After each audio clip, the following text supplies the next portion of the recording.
নমস্কার বন্ধুরা, আমি মধুমিতা। ওয়েলকাম টু দেশি ডিশেস। আজকে নিয়ে চলে এসেছি খুব চটজলদি তৈরি হয় এরকম একটি রেসিপি। কোনো রকম মাখাভেলা ছাড়াই আপনারা বাড়িতে খুব চটজলদি বানিয়ে নিতে পারেন।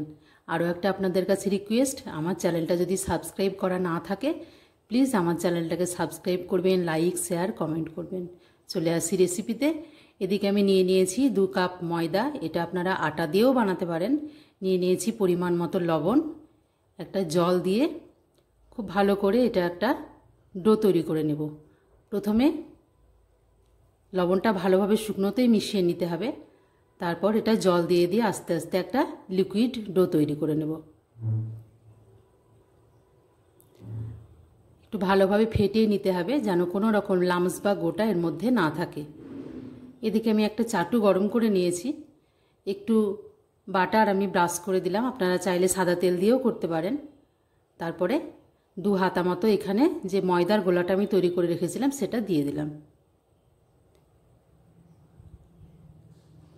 কোনো রকম মাখা বা বেলার ঝামেলা কিন্তু এই রেসিপিটি তৈরি করতে হবে না। খুব চটজলদি আপনারা স্কুলের টিফিনে বাচ্চাদের এটা বানিয়ে দিতে পারেন, বা বড়রা যে কোনো সকালের জলখাবারেও আপনারা এটা বানিয়ে খেতে পারেন। ওপর থেকে একটু আমি বাটার ব্রাশ করে দিয়েছি, আপনারা চাইলে সাদা তেল দিতে পারেন। খুব উল্টে পাল্টে এটা লালভাবে ভেজে নেব।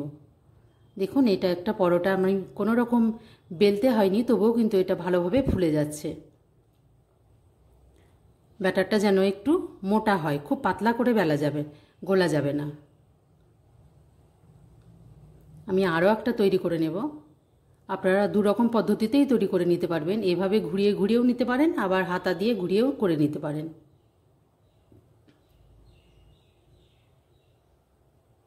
ওপর থেকে একটু সাদা তেল দিয়ে দিলাম। তবে এটা তৈরি করার আগে একটা জিনিস ভালোভাবে খেয়াল করতে হবে, চাটুটা যেন খুব বেশি গরম না হয়ে যায়। যদি গরম হয়ে যায় তাহলে কিন্তু জলের ছিটা দিয়ে একটু ঠান্ডা করে নিতে হবে, নইলে কিন্তু ওটা তাওয়ার মধ্যে দলা পাকিয়ে যাবে, কোনো রকম ওটাকে ছড়াতেই পারা যাবে না। এদিকে আমি নিয়ে নিয়েছি 4টে ডিম, দিয়ে দিলাম পরিমাণ মতো লবণ। এখানে আমি কিছু মিশিয়ে নেব, কুচনো পেঁয়াজ, টমেটো এবং একটা কাঁচা লঙ্কা। বাচ্চাদের জন্য বানালে কাঁচা লঙ্কাটা না দিলেও চলবে। খুব ভালোভাবে ফেটিয়ে নেব। লবণটা যেন খুব ভালোভাবে মিশে যায়।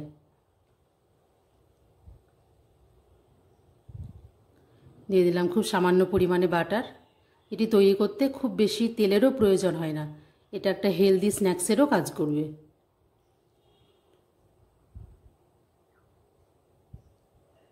দিয়ে দিলাম গোলানো ডিমটা, ওপর থেকে যে ভেজে রেখেছিলাম পরোটাটা সেটা দিয়ে, ওপরটা কাঁচা থাকতে অবস্থাতেই কিন্তু পরোটাটা দিতে হবে, নইলে কিন্তু ওটা লাগবে না। দেখুন, খুব ভালোভাবে ডিমটা কিন্তু ফুলেও গেছে। এই অবস্থায় এবার উল্টে দিতে হবে।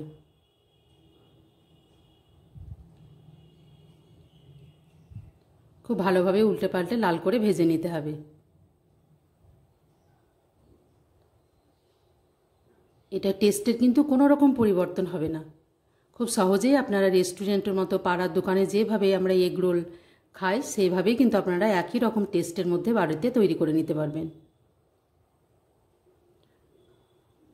একটু আঁচটা কমিয়ে খুন্তি দিয়ে চেপে চেপে যেন ডিমটা ভালোভাবে ভাজা হয় সেদিকটা খেয়াল রাখতে হবে। ডিমটা কিন্তু খুব ভালোভাবে ফুলেও গেছে। দেখুন, আমি 2টো তৈরি করে নিয়েছি। এদিকে আমি একটা বাটির মধ্যে কিছুটা শসা, পেঁয়াজ এবং গাজর নিয়ে নিয়েছি। দিয়ে দেব পরিমাণ মতো সাদা লবণ এবং খুব সামান্য পরিমাণে বিট লবণ। 2 চামচ পরিমাণ সস দিয়ে এটা ভালো করে মাখিয়ে নিতে হবে।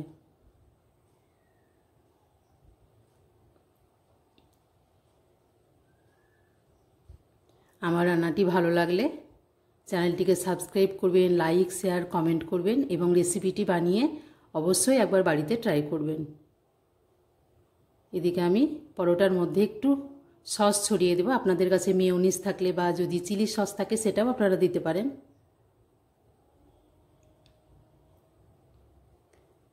দিয়ে দেবো যে স্যালাডটা আমি তৈরি করে রেখেছিলাম সেটা।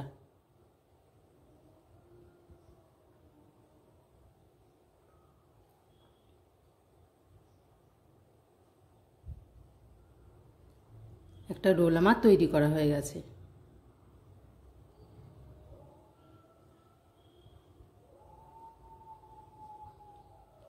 এভাবে আমি আর একটা তৈরি করে নেব।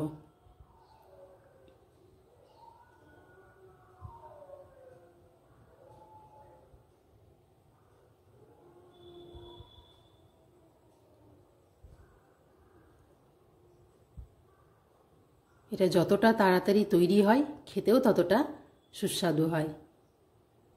দেখুন এভাবে কিন্তু বাচ্চাদের টিফিনে বা বড়দের লাঞ্চে ডিনারেও আপনারা বানিয়ে খেতে পারেন। ওপর থেকে বাচ্চাদের জন্য বানালে একটু এভাবে সস দিয়ে সাজিয়ে দেবেন। পুরো রান্নাটি দেখার জন্য ধন্যবাদ।